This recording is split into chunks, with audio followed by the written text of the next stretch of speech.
queria convidar você a abrir a sua Bíblia comigo para a segunda carta do apóstolo Paulo a Timóteo, seu filho na fé, no capítulo 2, os versos 1 e 2, nós vamos ler esse texto, vamos orar, pedindo que Deus aplique o texto ao nosso coração, e eu queria que você, ao ler o texto comigo, você pudesse, aí no seu coração, dizer ao Senhor o seguinte: Pai, o que é que o Senhor quer falar comigo? Qual é a mensagem do Senhor para a minha vida? Sabe, queridos, eu creio piamente que todas as vezes que a palavra de Deus é aberta, Deus tem a intenção de falar conosco. E é falar com cada um de nós. Não importa a idade que a gente tenha, não importa, né, a nossa experiência cristã, todas as vezes que a palavra de Deus é aberta, o Espírito Santo tem a intenção de nos fazer compreender algo muito especial. Então eu queria que você acompanhasse essa leitura comigo e ficasse atento, porque Deus quer falar com você nesta manhã. Ele tem um recadinho para você. Você gosta de recadinho? Eu me lembro de um programa, né, que tinha antigamente chamado Recados do Coração. Né? As pessoas mandavam lá os recados, de coração para coração. E eu queria dizer a você que nesta manhã o Eterno, o Todo-Poderoso, o Criador do Universo, aquele que é e sempre será, ele tem um recadinho para você, de coração para coração. E eu queria que você ficasse atento aí àquilo que Deus quer falar contigo.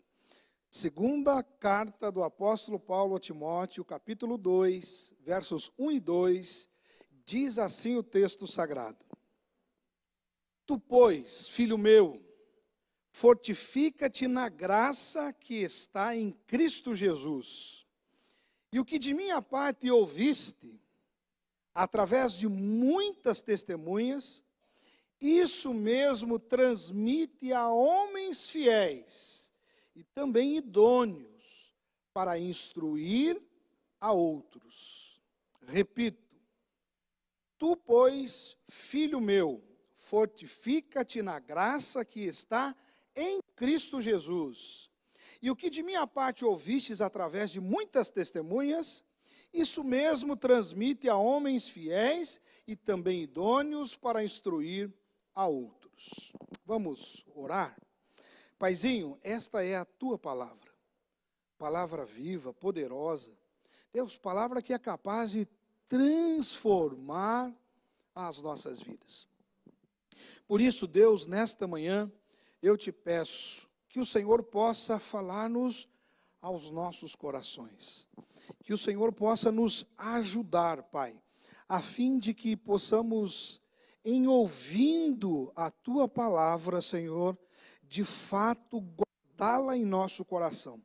E sairmos, Deus, deste momento, determinados, dispostos a pagarmos o preço que for necessário para cumprir a tua vontade para as nossas vidas. Oramos assim, gratos a ti, em nome de Jesus, Pai. Amém. Amém, queridos? Pois bem, nós temos falado nessas manhãs, né, nessas últimas 3 manhãs, nós temos falado sobre a importância do discipulado na vida da igreja, por sua vez, na vida do discípulo de Jesus. A importância de fato, entendermos o que é discipulado e praticarmos isto. Porque a igreja de Jesus, ela tem como ferramenta principal o discipulado. Haja vista que, como nós temos estudado em nossos grupos, né, nas nossas reuniões de célula, o Senhor Jesus, do alto de toda a sua sabedoria, como Filho de Deus, como aquele que haveria de vir e veio para cumprir o propósito eterno de Deus para a humanidade, ele não escolheu a multidão, mas escolheu um grupo específico de discípulos para continuar a sua tarefa, para continuar o seu trabalho. E é aí que eu e você entramos na história. Passados aí séculos, não é? Eu e você continuamos sendo a estratégia de Deus para partilhar e para compartilhar do Evangelho de Jesus Cristo. Deus não mudou de ideia. Deus não mudou de estratégias. Embora vivemos em um tempo de tanta tecnologia, de tantos avanços, não é isto? Ainda assim, a estratégia de Deus continua sendo a mesma. A estratégia de Deus é o homem, é o ser humano. Por isso, eu e você temos tudo a ver com essa história.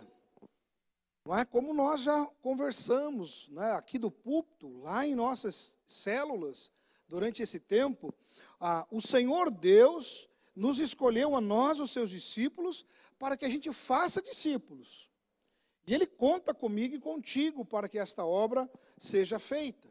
E nós aprendemos na semana passada que, embora sejamos todos discípulos de Jesus, todos sejamos salvos, todos sejamos especiais para Deus, e aqui eu quero fazer um parênteses, não é? Sempre vale a pena dizer isso. Deus não tem filho predileto. Nas nossas famílias, às vezes, a gente costuma reclamar. Quem tem bastante filho, não é? Sabe que sempre sai aquela reclamação, não sai? Hein, Cris? De vez em quando não surge lá. Fulano é o preferido do papai. É assim ou não? Sempre tem, né? Lá em casa éramos só eu e minha irmã. As crianças, os filhos, né? E a gente saía com uma dessa de vez em quando, né? É preferido do senhor, da senhora, né? Não é assim? Pode ter só duas, né, Adriano? Só duas, de vez em quando, né? Eu sei que a Laurinha nunca faz isso, não, nunca fala isso. Mas vejam bem, irmãos, é assim, não é?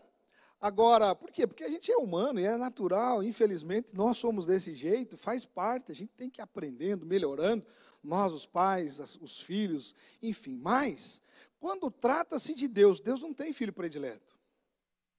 No entanto, a gente viu semana passada que cada um de nós está numa fase diferente da vida, não é isso? Nós estamos crescendo, amadurecendo na fé. E João trata lá os cristãos que estão o ouvindo, e a gente aplicou aquele ensino de João para as nossas vidas, para a nossa igreja, para os dias de hoje, entendendo que alguns de nós ainda estão no começo da caminhada, são aqueles chamados de filhinhos, não é? Outros já estão mais maduros, mais fortes, firmados na fé, não é? Não vão mais, não correm mais o risco de vacilar, de voltar atrás, que João chama ali de jovens, são jovens na fé. E temos aqueles que são mais maduros, já experimentados, que são os pais na fé. E nós também ouvimos ali que o interesse de Deus é que todos nós cheguemos à maturidade, cheguemos à condição de pais na fé. Porque, irmão, tudo aquilo que a gente tem no ambiente da igreja é importante, é valioso. Vale a pena na minha vida e na sua vida participar das atividades da igreja, dos eventos, não é de todas as ações, mas o que Deus espera de mim e de você, como filho dele, como discípulo de Jesus, é que a gente amadureça ao ponto de estar preocupado com outras pessoas, de estar dedicado em cuidar de outras pessoas, de partilhar o evangelho com outras pessoas. E nesta manhã eu quero compartilhar com vocês sobre discipulado como um estilo de vida. Discipulado como um estilo de vida. Não só como um programa que de vez em quando você se envolve, não apenas como um tema para você discutir em algum seminário de vez em quando, ou para ouvir algumas pregações de vez em quando, mas eu gostaria que você abraçasse a ideia do discipulado como um estilo de vida seu. Que você pudesse, não importa a idade que você tenha, não importa a idade biológica, não importa a idade espiritual, não importa, que você saia desta reflexão com a seguinte determinação: não, Senhor Deus, eu quero viver o discipulado de fato. Não quero que ele seja apenas um tema solto na minha vida. Eu quero viver, eu quero que o meu estilo de vida seja de fato um estilo de vida de discípulo. Discípulo que faz discípulo. Quando a gente vem então para esse texto sagrado, olhando para aquilo que Paulo está falando a Timóteo, e aqui Timóteo é um discípulo de Paulo, ele é um filhinho de Paulo, nós podemos perceber na fala de Paulo, o apóstolo, os ensinos que Deus gostaria que eu e você colocássemos em prática. E é por isso que eu insisto com você de que a minha vida e a sua vida só de fato terá sentido a partir da fé em Cristo, se eu e você vivermos esses valores. E os valores que estão aqui revelados nas Sagradas Escrituras, registrado por Paulo e transmitido a nós ao longo de todos esses séculos pelo poder do Espírito Santo, são princípios que de fato podem mudar as nossas vidas. Então eu queria olhar com você para esse texto, 2 versículos apenas, na verdade eu vou me ater ao segundo versículo, mas eu queria olhar para vocês e perceber que Paulo, escrevendo ao seu filho na fé, ele lhe faz uma recomendação, e quando um pai faz uma recomendação a um filho, é porque aquilo é importante, é ou não é? Quando o pai para tudo, olha nos seus olhos, não é assim? Diz, meu filho, minha filha, ouça bem. Não tem uns momentos da história da gente que é assim? Você está começando a ficar adolescente, né? Ou está ali adolescentezinho. Aí o papai ou a mamãe senta você e tem aquela conversa sobre a vida. Olha, veja bem, a vida é assim, assado, tome cuidado com isso, com aquilo. Não é assim? Aí você ficou adulto ali, está pensando em casar. Papai senta com você, mamãe senta com você, olha nos seus olhos e conversa com você. E assim, a gente poderia, não é, falar sobre tantos momentos que a gente vive com os filhos, quem é pai, e mesmo como filho, a gente já viveu, os nossos pais fizeram conosco. Então, o que Paulo está fazendo é olhar para Timóteo e dizer, meu filho, quero te dizer uma coisa, olha, se fortaleça na graça que está em Cristo Jesus. Porque a tarefa que nós temos é uma tarefa muito especial, e eu queria que você me ouvisse muito bem, porque ao final das contas, a sua vida terá valido a pena se você colocar em prática isso que quero compartilhar contigo. Mais uma vez, eu volto na história lá do filme do Resgate do Soldado Ryan. Sempre vocês vão me ouvir falar desse filme, não é? Por quê? Porque aquela frase que o Tom Hanks, lá no seu personagem, não é? Diz ao Ryan, é uma frase que eu trago para mim todos os dias. Faça valer a pena. Sabe, querido, querida, amado, amada, o que eu percebo nas linhas desse texto sagrado é que se eu e você ouvirmos de fato o que está escrito aqui e colocarmos em prática, nós vamos fazer valer a pena a nossa vida. Senão vai ser só sobrevivência.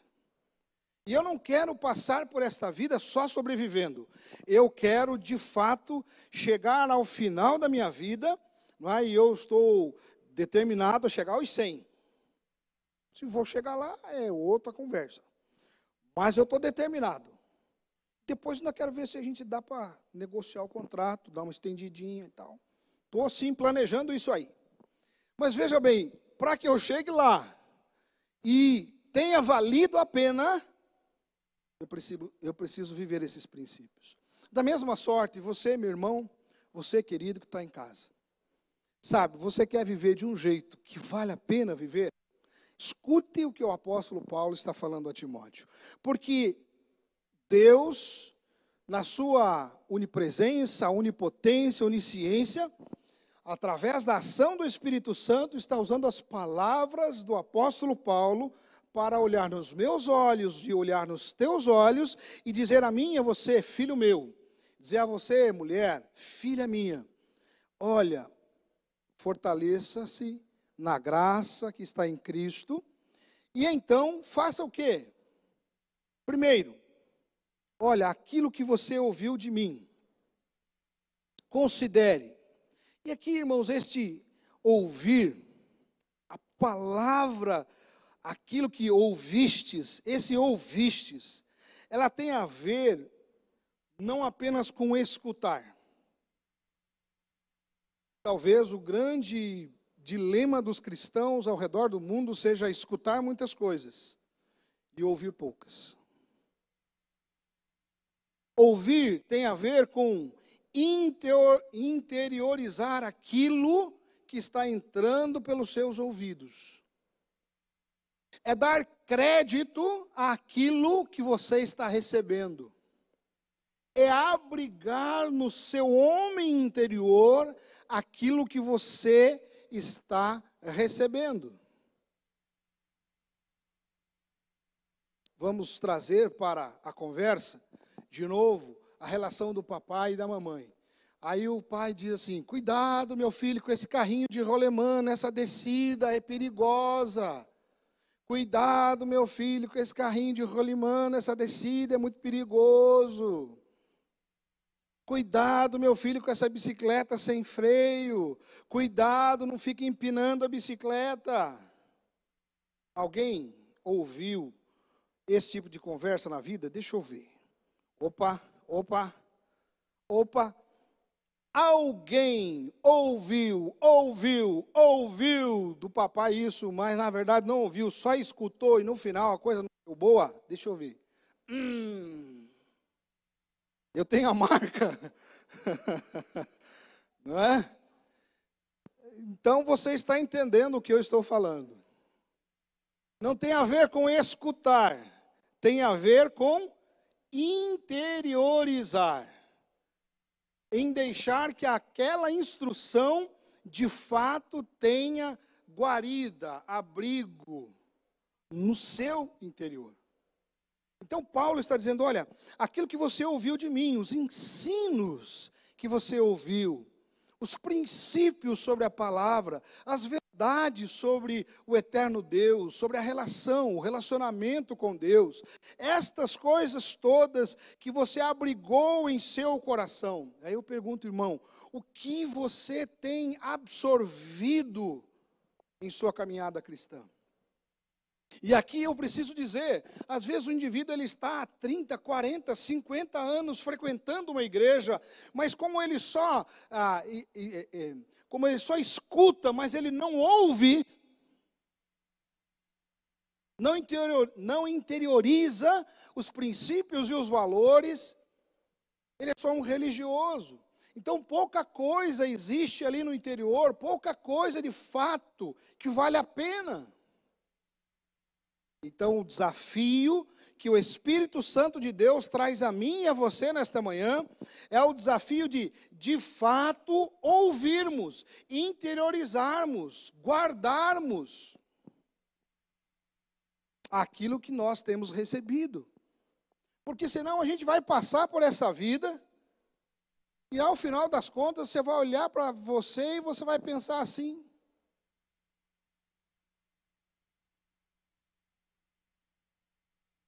você conhece alguém que depois de muitos anos participando de uma igreja, envolvido no contexto de uma igreja,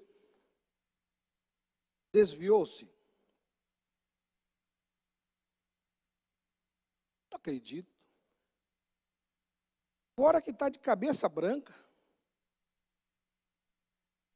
mais para lá da história do que para cá, abandonou a fé?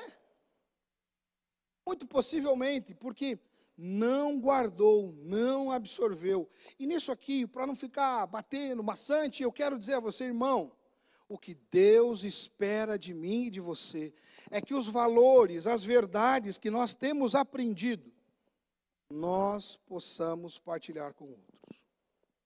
Agora a questão é o que é que você está guardando, não é? Eu tenho dito para vocês, eu tenho 48 anos, sou convertido há 33, mas eu cresci no ambiente da igreja. Desde garotinho eu tenho ouvido sobre os valores, sobre o que é que Deus espera, como é que Deus quer se relacionar comigo, o que é que Deus espera da minha conduta como filho dele, como cidadão, como um ser humano. para com os outros seres humanos, não é? Como é que Ele quer que eu me comporte com a minha esposa, como é que Ele quer que eu me comporte com os nossos filhos, e assim por diante. O Senhor Deus, Ele tem me ensinado esses valores, esses princípios. Mas eu preciso não só absorver os valores, eu preciso partilhar desses valores. Eu preciso entregar a outras pessoas. E é nesse sentido que ele fala, olha, transmite. O que a Bíblia está ensinando a mim e a você é que não tem valor nenhum você aprender alguma coisa e ficar com aquilo guardado só para você. Você precisa transmitir a outros, você precisa, não é, transferir os princípios, os valores, este tesouro precioso que você tem recebido, você precisa transferir para outros. Olha, irmãos, é transferência.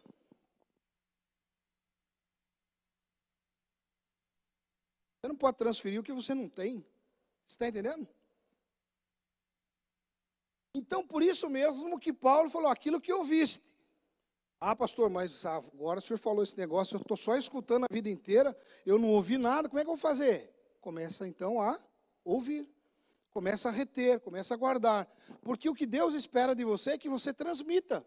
E se você tem ouvido, irmãos, os valores, se você tem recebido, se Deus tem feito diferença na tua vida, e eu pergunto a você, Deus tem feito diferença na tua vida? Olha, irmãos, Jesus entrou na minha vida, eu tinha 15 anos, e de lá para cá, a coisa só fica melhor. Eu não estou dizendo que só tem coisa boa, mas o relacionamento com Jesus só fica melhor. O relacionamento comigo mesmo. Como é bom olhar para mim hoje. Porque quando eu comecei a caminhada com Jesus, era complicado olhar no espelho. Já falei isso aqui para vocês várias e várias vezes. Não é? Eu olhava no espelho e dizia, espelho, espelho meu, existe alguém mais feio do que eu? E ele dizia, não. E hoje, irmãos, eu olho e continuo olhando para ele e digo assim, espelho, espelho meu. Depois que Jesus entrou na minha vida, existe alguém mais belo do que eu? Olha que eu estou com 98 quilos, carequinha. Mas o espelho fala assim, não. Pode juntar o Brad Pitt e o outro bonitão lá. Não dá você. Cada dia fica melhor, porque a imagem de Cristo em mim faz com que eu me valorize para mim. Não tem nada a ver com os outros. Talvez você olhe e fale assim, esse pastor é bobo, fica falando essas coisas aí. Ele nem é tão bonitão assim. Para você não, para mim eu sou. E vou falar uma coisa, tem 3 mulheres que concordam comigo. Isso, 3, ficou com inveja, né? Minha mãe, minha esposa e minha filha. Embora eu brinque, irmãos, que é para a gente descontrair um pouquinho, eu quero que você entenda que Deus quer que estas coisas que Ele fez em nós, nós possamos transmitir a outros. E às vezes a gente fica achando que tem a ver com teologia, a gente fica achando que tem a ver com filosofia, com pensamentos muito elevados. Não, irmãos, tem a ver com as coisas básicas da vida. O que faz diferença na vida do outro indivíduo é você dizer para ele que Jesus faz diferença. Compartilhar com ele o que Jesus fez na sua vida. Você, senhora, chegue para uma outra mulher, compartilhe com ela como foi que Jesus agiu em você e no seu marido e pôde transformar a sua casa. Quem sabe você foi a pessoa que Deus usou para mudar o seu casamento. Compartilhe isso com ela, de repente tem uma mulher ao seu redor, precisando ouvir de você, precisando que você transmita a ela isto.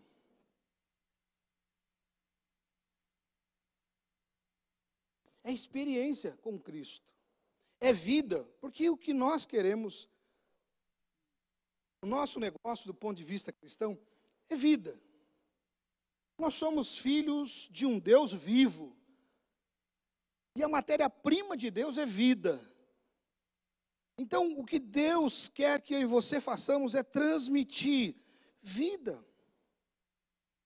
É realmente se aplicar, irmãos, para que esta outra pessoa que está ao seu redor possa receber da tua parte alguma coisa valiosa, preciosa, que não pode ser corrompido, corroído, que o prazo de validade não é indeterminado, porque não tem a ver só para esta vida, tem a ver para a eternidade. Então, o que Deus espera é que aquilo que Ele nos confiou através do discipulado de alguém em nossas vidas, nós também, através do discipulado, compartilhemos com outros, confiemos a outros. E a minha preocupação, enquanto pastor, é que os cristãos estão muito preocupados em entretenimento, gospel, mais do que de fato com o ministério que o Senhor Deus nos chamou para viver. Essa é a minha maior preocupação. Irmãos, se eu e você não tomarmos cuidado, a vida na igreja torna-se para nós um entretenimento. Você vem aos cultos todos os domingos. Alguns vêm ao culto domingo sim, domingo não. Outros vêm uma vez por mês.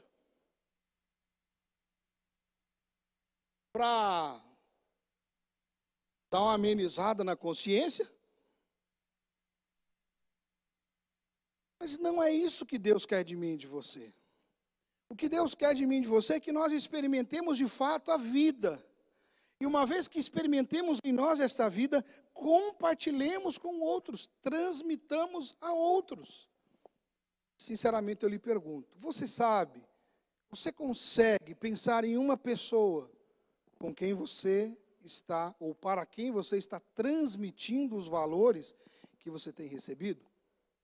Mais uma vez a gente volta naquele ponto, irmãos, não se trata de deixar herança, trata-se de deixar um legado. Legado é aquilo que você deixa na pessoa, não para a pessoa. Por isso que nós, os cristãos, os filhos de Deus, não temos um compromisso com a herança, mas temos compromisso com o legado. E porque os nossos irmãos antepassados tiveram este entendimento, porque Paulo, Timóteo, aqueles que Timóteo ensinou, aqueles que a igreja do primeiro século ensinaram, porque esses irmãos tinham esses valores e esse comprometimento, a verdade chegou até mim e você. Agora, vai parar em nós ou vai continuar? Precisamos transmitir. Amém. Amém, Adriano. Louvado seja Deus. Ele respondeu a pergunta. Eu espero que você também tenha respondido. Se depender de nós, vai continuar ou vai parar? Vai continuar. Amém? Eu pergunto, geralmente eu faço essa pergunta nas células, mas e nas células, né? Se você for o último crente sobre a face da terra, morrer todos os outros, só ficar você, que será da igreja de Jesus? Opa! Se a tua resposta foi, lascou-se, pastor, tem alguma coisa errada com a sua fé. Porque se eu ficar sozinho na terra, tem umas coisas que eu já sei que vai acontecer. Meu corpo vai ficar zero bala. Inclusive imperfurável, porque enquanto só for eu cristão, eu preciso partilhar da fé com outros, enquanto o outro nos converter, eu estou garantido. Ninguém nem matar vai conseguir. Você entende isso, irmão? Porque se eu sou o último cristão, eu sou o representante de Cristo na terra, eu sou a igreja na terra, e enquanto eu estiver aqui, e tenho que falar de Jesus. E se eu for o último cristão, pode ter certeza. Pode demorar 10 anos, 20 anos, mas daqui a pouco tem uma igreja forte de novo, grande aí. Eu esperava um aleluia, glória a Deus. Oh, o pastor está cheio do Espírito Santo. Porque é isso, irmão. Você tem que entender isso. Você é templo do Espírito Santo e você tem um compromisso com o Cristo do cristianismo. O Cristo que, né, Ele é a razão da gente estar aqui hoje. Ele é a razão de a gente se reunir. Ele é a razão de você, né, carregar no seu peito. Não é isso? Não sei se no peito, onde você carrega, mas onde você queira carregar aí, tá bom? O termo cristão. Sabe que cristão tem a ver exatamente com a identificação com Cristo, né? São os cristinhos. Ou seja, nós somos as cópias. Nós somos os representantes de Cristo na terra. E como representantes, nós precisamos guardar os valores e transmitir esses valores a outros homens, a outros seres humanos que sejam fiéis. É interessante que esta palavra usada no original, não é, para fiel, traduzido para o português para fiel, ela tem a ver com aquela pessoa que se mostra fiel, na transação de negócios. Por exemplo, o indivíduo vai vender o carro.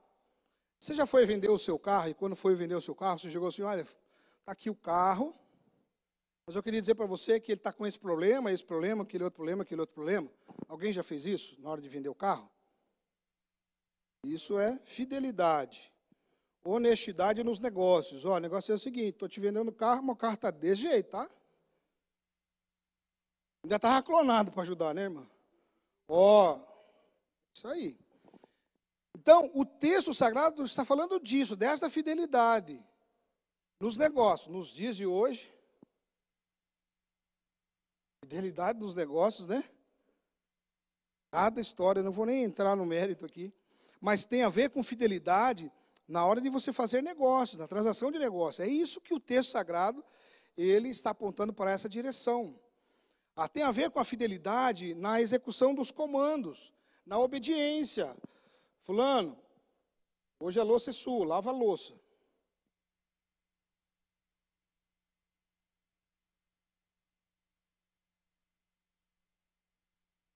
Ai.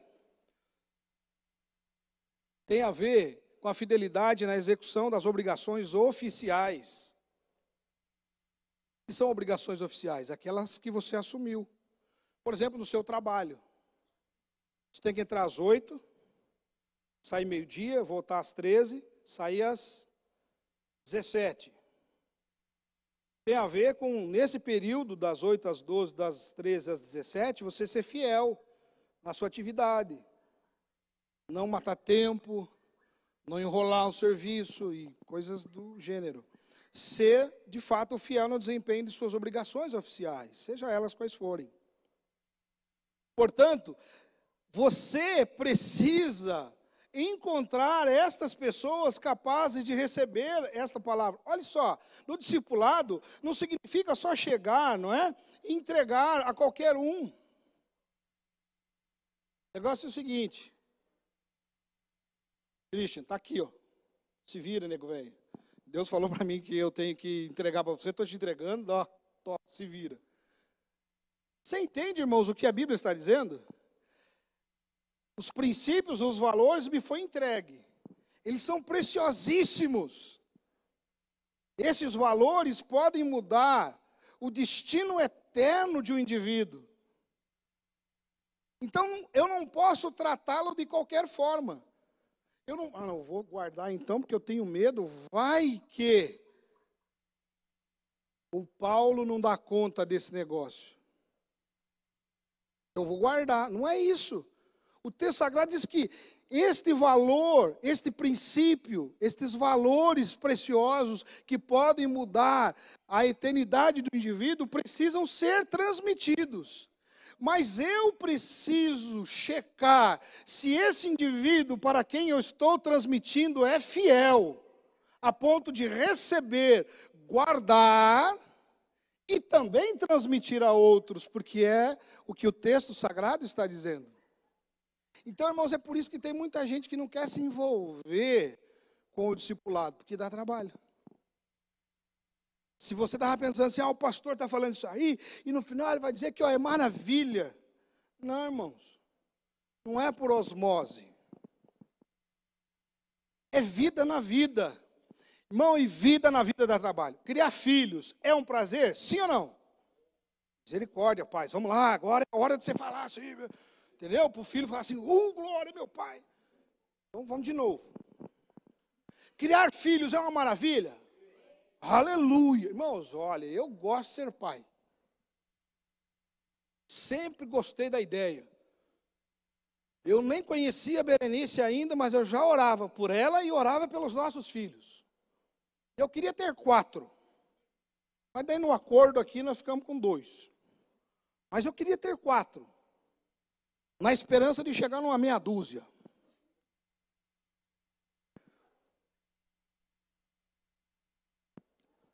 Porque ser pai é maravilhoso, é ou não é? É maravilhoso. E quando nós estamos falando de partilhar isto que há de precioso, a vida de Cristo com outros, também se trata de partilhar com um ser especial, algo maravilhoso. Assim como não é, a paternidade biológica é uma bênção, a paternidade espiritual também o é. E o que Deus quer é que eu e você, servos dele, discípulos de Jesus, interiorizemos esta verdade e que a gente viva cada dia da nossa vida para transmitir aquilo que há de precioso para nós, em nós, para alguém que seja tão fiel quanto você tem sido em abraçar e guardar a fé. E isso dá trabalho. Você vai lá, fala com a pessoa, ensina, parece que está tudo certo, daqui a pouco o cara pisa na bola. Mas eu digo sempre o seguinte, irmão, como é que você vai saber se aquele indivíduo é fiel ou não, se você não viver com ele, se você não estiver na vida dele? Nós estamos vivendo num mundo em que as pessoas estão se isolando, e isso, estatisticamente, não é? Está comprovado e foi piorado pela pandemia. Na pandemia, as pessoas se fecharam ainda mais. Ainda mais. As pessoas, elas voltaram-se para dentro do seu casulo ainda mais. Mas o chamado de Cristo é para fora. Eclesia significa o quê? Igreja significa o quê? Eclesia, chamados para fora. Igreja significa isso, olha, nós fomos chamados para fora. Nós não fomos chamados para ficar fechados em nós mesmos. Nós fomos chamados para ir. E indo fazer discípulos de todas as nações. Amém? Eu queria orar com você, enquanto os nossos irmãos estão chegando. E eu queria que você refletisse sobre como você tem vivido a sua vida. Paulo fala a Timóteo dizendo, meu filho, aquilo que eu entreguei a você, eu peço, você transmita a outros que sejam capazes de ter a mesma fidelidade que eu tive para contigo e você vai ter para com eles, a fim de que estes possam também ensinar a outros. Porque esta é a estratégia de Deus. Eu compartilho com a Marisa passa adiante, e assim as coisas vão acontecendo. Porque, irmãos, nós não fazemos discípulos para nós mesmos. Vou repetir o que falei semana passada.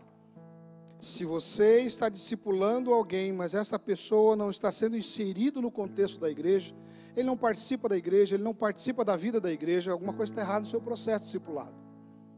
Porque alguém que você discipula de forma correta, ela vai se tornar parte da igreja. Porque a igreja é a noiva de Cristo. É porque no passado os nossos irmãos entenderam esta mensagem, é que nós estamos hoje ouvindo a palavra do Evangelho. E mais uma vez eu quero invocar as palavras das Sagradas Escrituras, quando o homem de Deus é usado e diz o seguinte: se hoje ouvirdes a voz do Espírito, não endureçais o vosso coração. Deus está nos chamando para viver discipulado como estilo de vida. Não é só para o pastor Jean discipular. É para você, adolescente, discipular.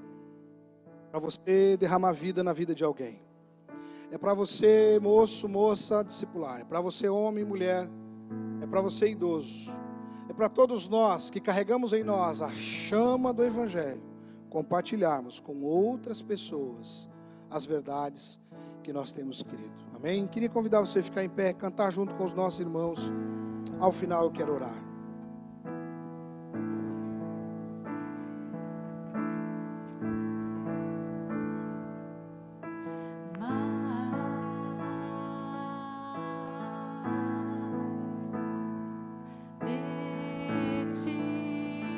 Você realmente quer mais do Senhor?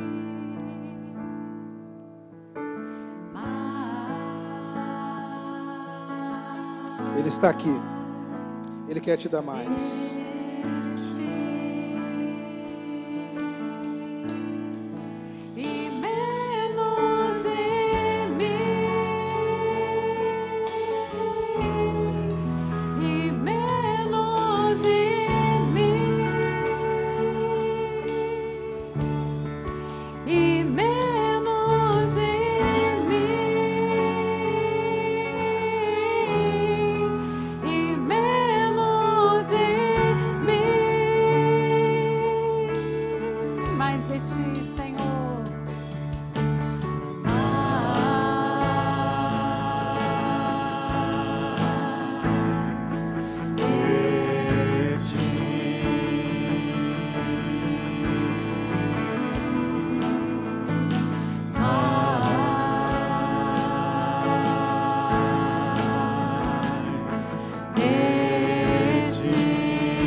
Senhor Deus, amado Pai, nos ajude, Pai, a sermos esse tipo de filhos do Senhor.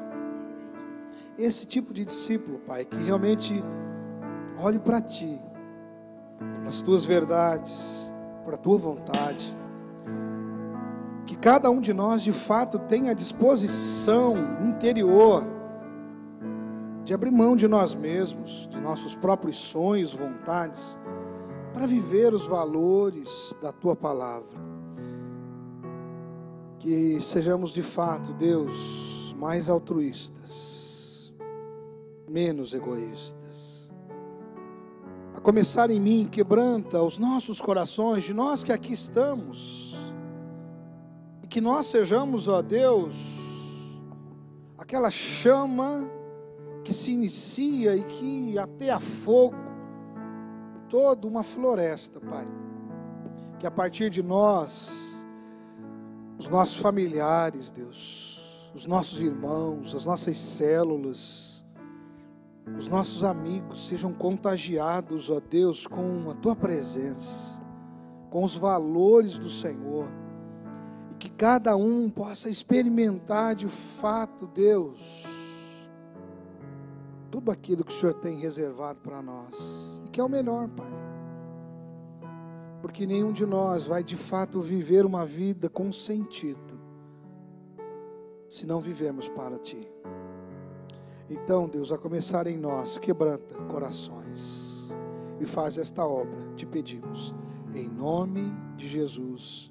Amém. Amém?